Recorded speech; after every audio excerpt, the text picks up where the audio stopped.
जय मसीह की दोस्तों, स्वागत है मेरे YouTube channel Jesus call everyone में।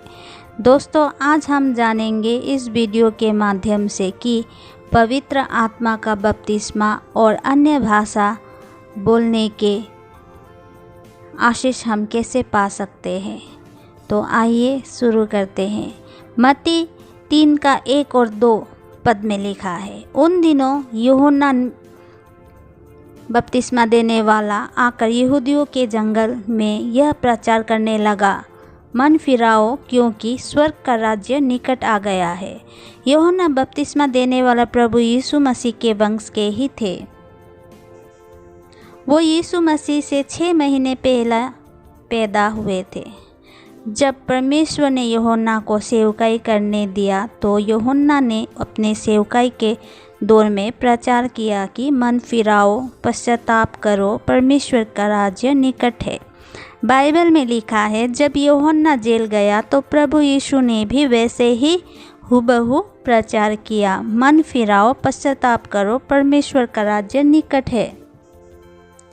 पर उन दिनों में बहुत से लोगों ने यीशु को नहीं पहचाना क्योंकि वो ये बात समझ नहीं पाए।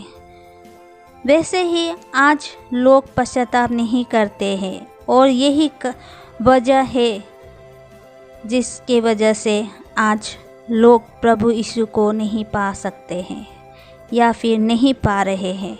क्या आपको पता है, यही लोगों की भीड़ ने पिलातुस से कहा था कि यीशु को घूंसे मारो। क्या आपके अंदर से एक आवाज़ आ रहा है कि मन फिराओ? दोस्तों, यही अंदर की आवाज़ परमेश्वर की आवाज़ है।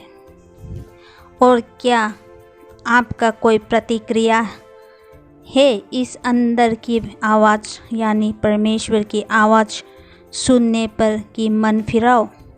उस समय में यीशु मसीह का और यूहन्ना बपतिस्मा दाता ने जिन लोगों के बीच में यह मन फिराओ का प्रचार किया था, उन लोगों ने यह बात को नहीं समझा था, इसलिए वो लोग यीशु को भी नहीं समझ पाए थे और ना तो पहचान पाए थे।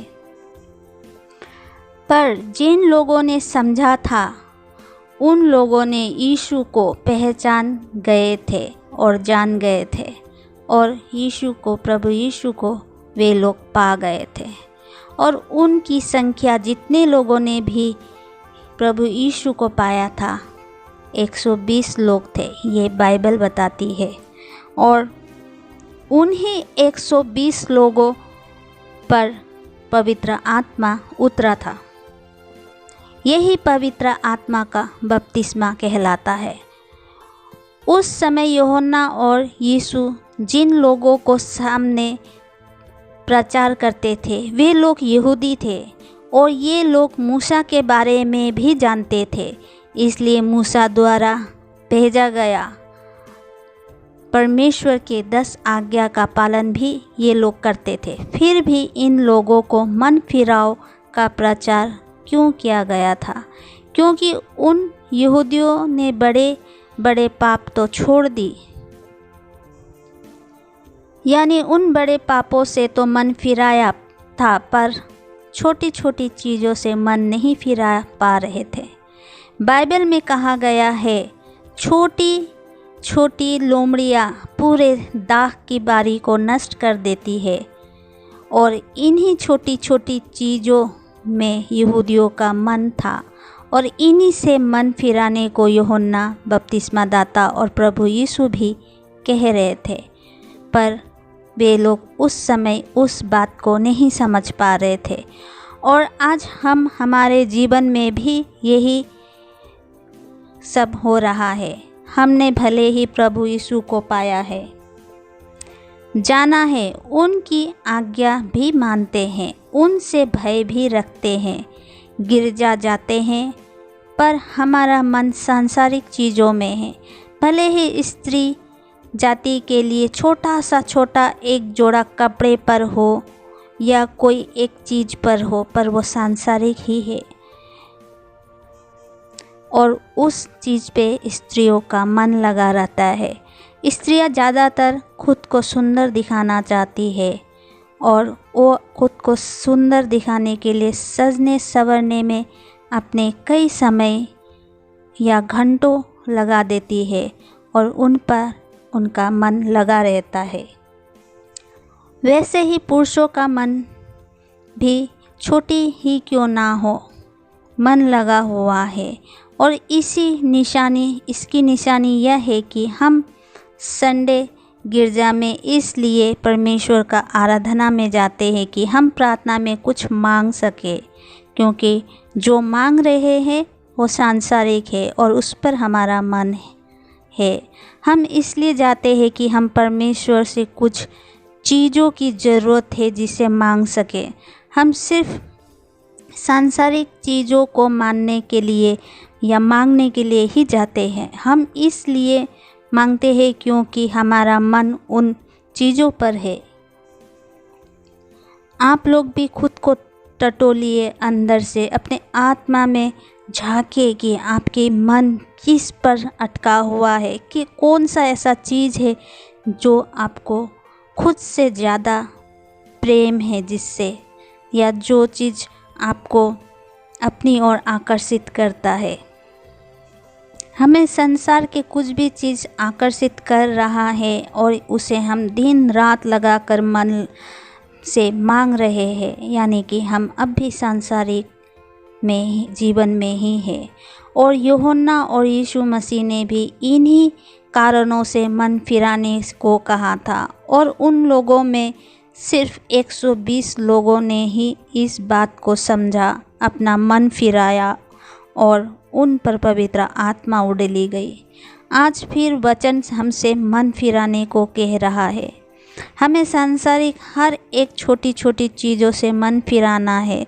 जब तक हमारा मन इस चीज़ों पे लगा रहता है तब तक हम पर पवित्र आत्मा नहीं उड़ेली जाएगी, और ना तो हम पवित्र आत्मा का बपतिस्मा पा सकेंगे।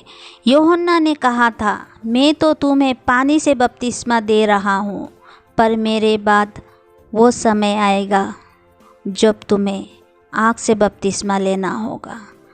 दोस्तों, ये आग का बपतिस्मा आज हमारे जीवन में है। हमें यह आग का बपतिस्मा कैसे मिलेगा? जब हम प्रभु को ग्रहण करते हैं उस समय हम पानी में बपतिस्मा लेते हैं, पर उसके बाद जब तक हमें पवित्र आत्मा का बपतिस्मा नहीं मिलेगा, हम पर पवित्र आत्मा नहीं उड़ेली जाएगी, तब तक हमारा बपतिस्मा नहीं हुआ। दोस्तों, जब तक पूरी तरह मन नहीं फिराओगे तब तक कोई पवित्र आत्मा का बपतिस्मा नहीं पाएंगे, और जब तक पवित्र आत्मा का बपतिस्मा नहीं पाओगे तब तक अन्य भाषा नहीं बोल पाओगे, और जब तक पश्चाताप नहीं करोगे तब तक मन नहीं फिरा पाओगे, और जब तक मन नहीं फिराओगे तब तक सांसारिक चीज़ों में मन लगा रहेगा। तो दोस्तों, आप लोग समझ गए होंगे कि हमें पवित्र आत्मा का बपतिस्मा कैसे मिलेगा। हमें सांसारिक चीज़ों पर अपना मन लगाना छोड़ना पड़ेगा, और जब हमें पवित्र आत्मा का बपतिस्मा मिलेगा उसके बाद ही हम अन्य भाषा में बोलने लगेंगे, अन्य भाषा में प्रार्थनाएं करने लगेंगे। दोस्तों, आप सब लोग समझ गए होंगे कि हमें पवित्र आत्मा का बपतिस्मा यानी आग से बपतिस्मा और हमें अन्य भाषा बोलने की आशीष कैसे मिलेगी। तो आज का मेरा ये वीडियो कैसा लगा कमेंट करिएगा, और चैनल में नए हो तो लाइक और सब्सक्राइब ज़रूर कीजिएगा। और दोस्तों, मैं एक और बात बताना चाहती हूँ, अगर आप लोगों में से किसी का भी प्रेयर रिक्वेस्ट है तो कृपया आप लोग कमेंट बॉक्स में अपना प्रेयर रिक्वेस्ट भेज सकते हैं। मेरे अगले वीडियो आने तक सबको जय मसीह की।